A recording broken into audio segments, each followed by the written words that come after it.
So I EP'd, I was an executive producer on a couple of projects. I launched some films, I invested in some films, put stuff in festivals, got stuff in, Netflix and Redbox, and Hi, and welcome to Kelly, where we talk about life, your life and my life. And through Kelly, we hope to inspire. I have Chris DeBlasio on the show today. And Chris, let's talk about you and what you do. You have a show called Pitch Chris. And briefly, just give me a rundown of Pitch Chris. Yeah, well, first of all, thank you for having me on the show. You're welcome. I'm really passionate about helping people, especially just new individuals that are entering the entertainment business for the first time. And that's actually what spawned Pitch Chris, whereas people call in, they ask questions about the entertainment business, and then I just give as much information as I can. Yeah, and it's a great show. I've shared it on my acting page with Words in Motion Acting Studio, because I was like, oh yeah, this is really good information. So, and that's what this show is about, is educating. Right. So we fall in the same lines. How did you get into the industry? Sure. So I'm originally from Jersey, so I started out in the entertainment business. On the front side of the camera, right? Okay. So I worked as an actor. I studied at the School for Film and Television in New York. I had some private coaches. I was fortunate enough, I got hired by ABC early on. Okay. And I worked on a couple of soap operas, and I did some, What soap operas? I was on One Life to Live for about Okay. 9 months, and then, I bounced around a little bit, had some bit parts on like CSI and stuff, and Okay. got the bug, right? Got the bug, and so I was like, this is great, I just don't want to be a soap actor. I was like, I want to do more movies. So in 2007, I did what a lot of actors do, is I packed up and I moved to LA, right? And when I hit LA in 2007, it was during the writer's strike. So if you remember, like shows like The Office just stopped, right? So, when I got out there, I'm like, all right, this is great. I was like, now I'm unemployed. What am I going to do? Right. So I've always been an entrepreneur. I've always been able to just see gaps in the marketplace, and that's actually when I learned production. So I EP'd, I was an executive producer on a couple of projects. I launched some films, I invested in some films, put stuff in festivals, got stuff in, Netflix and Redbox. And in 2007, I noticed that there was another need. When smartphones were becoming really big, websites weren't fitting on them, right? So like you had to do that pick and zoom. The print was really, really small on it. So what I did was I hired a bunch of developers to create mobilized websites, and I sold it to everybody in the entertainment business. Wow. Yeah, and what happened was the idea took off, and that's actually how our ad agency started.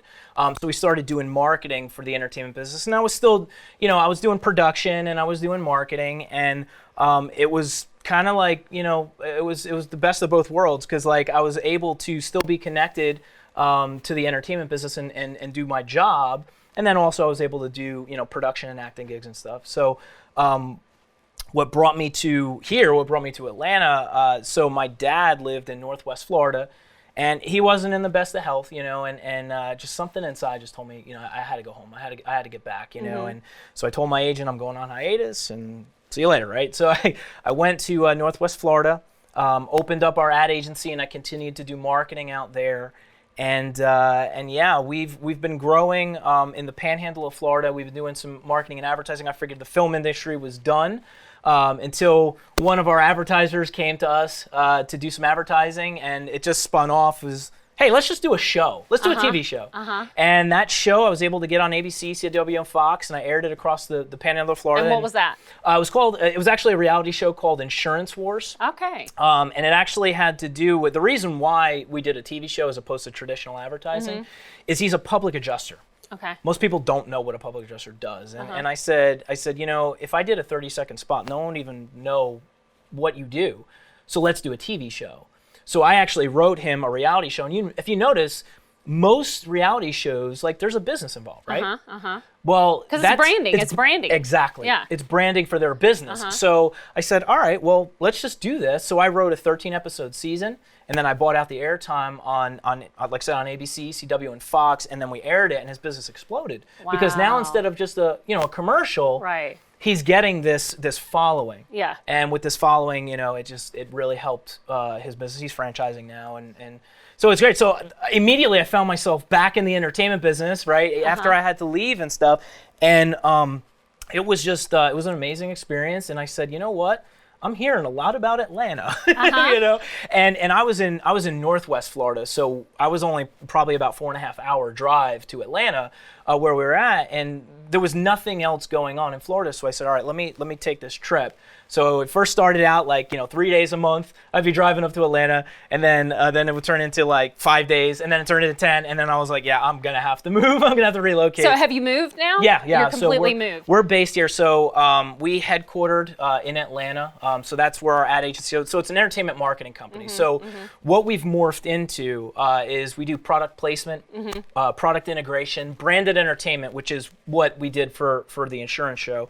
Branded entertainment. So tell what product placement is. Sure. So product placement is anytime you see a product like a coffee mug and you've got a logo on there, or a T-shirt or anything that you see inside a television show or movie, an advertiser pays for that. Right. Right. So one of the things that we do to help filmmakers and to offset a lot of production costs is we bring advertisers to their movies with those dollars, right, to help those production costs and get their projects off the ground. Right. My husband, who is also the director of this show, he does product placement basically for Toyota, and so they use the Toyota cars in their things and a lot of different things. So I understand that pretty well.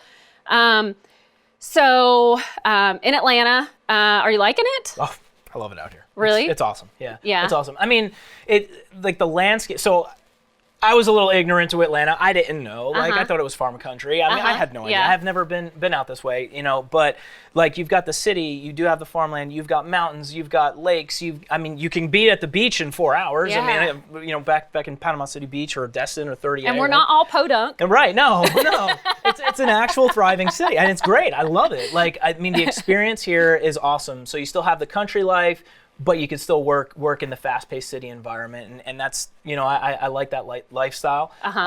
So it's been great, and since we've gotten situated here and we've kind of planted our headquarters, I mean the work there's so much work. So it's product placement. It's tell me what else you do. Sure, product placement and branded entertainment. So that's basically, writing a show around a business and then marketing it as advertising. Which is what you did for the reality show. For the reality show, right. So any business, we can take that brand and then write the show and then market it. Generally it works really well with reality. But you can also do brand integration, right? So in the movie like Castaway, for instance, right?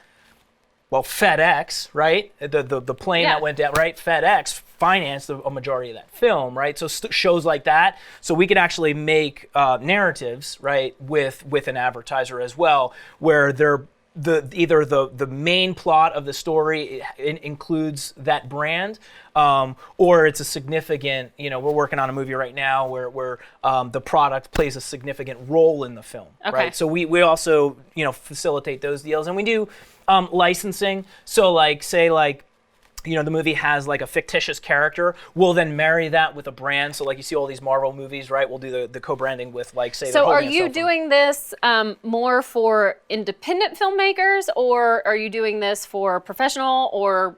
All of the above. Okay. All of the above. So, But you don't, you just put the product placement in there or whatever they want. You don't necessarily try to sell their film for them. Yeah. So I work as an EP. So I do everything from financing to distribution to, I own a company that's what we do. We do product placement. I have my own production company, so we produce our own original content and TV shows and stuff like that. So, I'm kind of like that piece on the business side. So I always tell filmmakers that are just starting out, like if you're a creative, like you're just and there's a lot of them in this business, but you don't have that business mindset, find somebody that understands the business end of it to help get you. So I usually fill that gap. I'll work with distributors and I'll kind of help on that side. Yeah, and it's so important because that's the part. You're right, with the creatives, that's the part that's normally missing. So it fills that in. This is for you. Oh, awesome! Thank you. Some Reese's to remind you that you're a gift in life. Thank you for coming on. I know we don't have a whole lot of time, but it gives people an introduction of who you are, and if they want to find out more more about you, where did they go? Yeah. So you can find me on social media. So if you can find me at Chris DeBlasio, or if you wanted to check out the Pitch Chris show, it's hashtag Pitch Chris. There's a lot of questions that get asked on that show. And feel free to send in your questions. I'll be happy to answer and connect with all you guys out there. Yeah, awesome. If you have any information or any advice, not information, you just gave a lot of information, advice to give to an upcoming filmmaker, what would that be? Sure.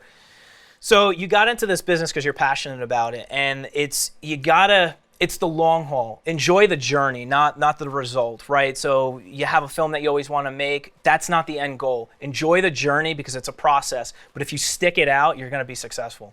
Yeah, I just had one of our guests. Her name is Karen. Cantley. I'll call her Carrington. Cantley. Yeah. She's a script supervisor, but she started off just working on people's independent films, and now she's a script supervisor for Greenleaf and other things. So you got to put the time in. Right. And put in the work. In the beginning, put in the hustle. In the beginning, Yep. you're not going to make any money. You got to think of it as being Right. an intern and just learning the ropes. And I say that too. I say, if you're just starting out, work for free. Yeah. Look for the people that are in town that you appreciate their work, and then go help them. Yes. Go help them, because that opportunity is going to come where they're going to need somebody that's a paying gig, and because you've just gave, like you just helped out, they're going to think of you first before somebody else. Absolutely. 100%. Well, thank you, Chris. Thank you for being here. Thank you for having me. Yeah, this is great. And guys, if you have any questions for Chris, you can leave it in the comments below, and I'm sure you'll be glad to come on to the segment and answer any questions. Absolutely. And we hope that this segment inspired and educated you.